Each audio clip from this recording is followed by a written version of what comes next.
রান্নাঘরে সবাইকে স্বাগত। তো আপনারা জানেন আমি একজন গ্রামের মেয়ে, গ্রামের বউ। তো আমাদের আজকে অরন্ধন আছে। তো আপনারা অনেকেই হয়তো জানেন অরন্ধন মানে কি, আবার হয়তো জানেন না।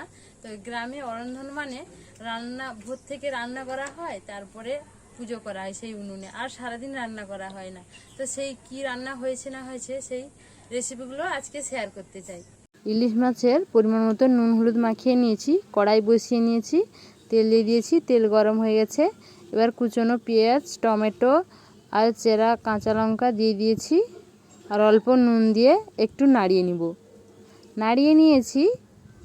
এবার কাঁচা ইলিশ মাছগুলো দিয়ে দিব। এটা হচ্ছে গ্রামের স্টাইলের কাঁচা মাছের তেল ঝাল। দেখুন, একটু নাড়িয়ে নিয়ে সর্ষে বাটা জল দিয়ে দিলাম, পরিমাণ মতন জল দিয়ে দিলাম, দিয়ে আবার নাড়িয়ে নিব। এবার ঢাকনা দিয়ে দিব। 5 মিনিট পর ঢাকনাটা খুলে নিলাম, দিয়ে মাছটা একবার উল্টে নিলাম, আবার ঢাকনা দিয়ে দিব। তো 10 মিনিট পর আবার ঢাকনাটা খুলে নিয়েছি, দেখতেই পাচ্ছেন হয়ে এসছে। দেখুন মাছের তরকারিতে কত সুন্দর তেল ছেড়েছে, দেখতেও দারুণ লাগছে।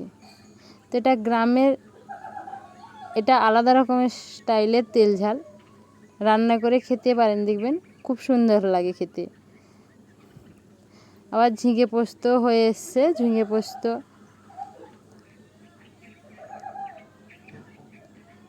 পোস্ত হয়ে গেছে। এবার মাছের ঝোল বসিয়েছি, দেখতেই পাচ্ছেন মশলা হয়ে এসছে। মাছ দিয়ে জল দিয়ে দিয়েছি, ঝোলটাও ফুটছে, ঝোলটাও হয়ে এসছে।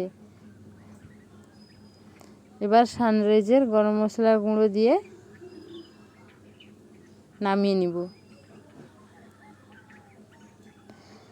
অরন্ধন মানে অনেক তরকারি হয়। জানেন তো অনেকেই অরন্ধন মানে কি।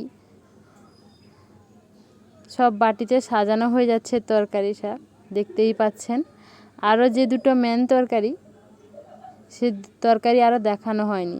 এখানে দেখুন, পটল ভাজি, ঢেঁড়স ভাজি, উচ্ছে ভাজি, আলু পটলের মাছের মাথা দিয়ে মুড়ি ঘন্ট সব বাড়া হয়ে গেছে, আর কপি চচ্চড়ি দেখতেই পাচ্ছেন, চাটনি, অনেক রকমের তরকারি হয়। অরন্ধন মানে আগে সজনে শাকের ভাজি আর চাল কুমড়োর রেসিপিটা।